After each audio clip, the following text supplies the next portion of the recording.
next number 3, 2 root 5 minus 3 root 2. Okay, again we have to rationalize this number. So 3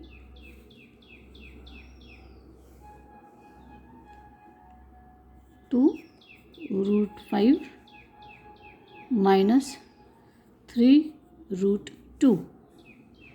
Okay, into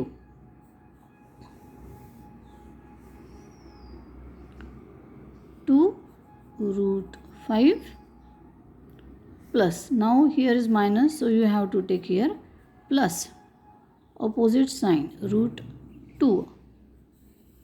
इथे minus आहे त्याच्यामुळे आपण इथे plus घेतोय.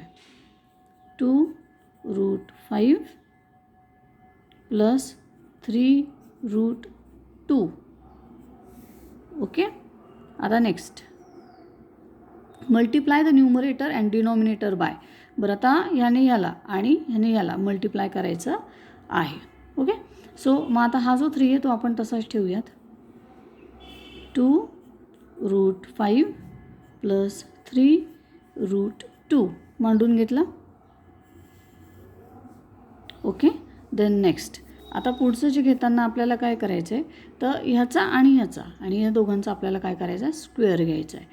2 root 5 चा स्क्वेअर मायनस 3 root 2 चा स्क्वेअर.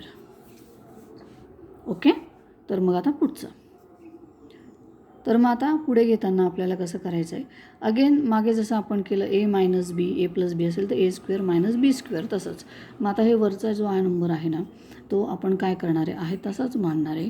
2 root 5 प्लस 3 root 2 आणि खाली जे आहे आता हे बघा 2 आणि रूट 5चा स्क्वेअर आहे, बरोबर आहे की नाही. तर 2चा स्क्वेअर किती झाला 4, 5 रूटमध्ये त्याच्यामुळे तो आहे तसाच घेतला. आता 5, आता इथे 3चा स्क्वेअर किती झाला 9 आणि 2 हा स्क्वेअर रूटमध्येच आहे त्याच्यामुळे तो आहे तसंच घेतला.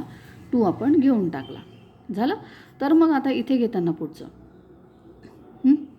3 2 root 5 प्लस 3 root 2. तो 4 5 जा 20 and 9 2 जा 18. आलं. हां, मग आता पुढचं गणित काही करायचं नाही आपलं. 3 2 root 5 प्लस 3 root 2 आणि मग 20 minus 18 घेतला, आन्सर आलं 2. Your answer is ready.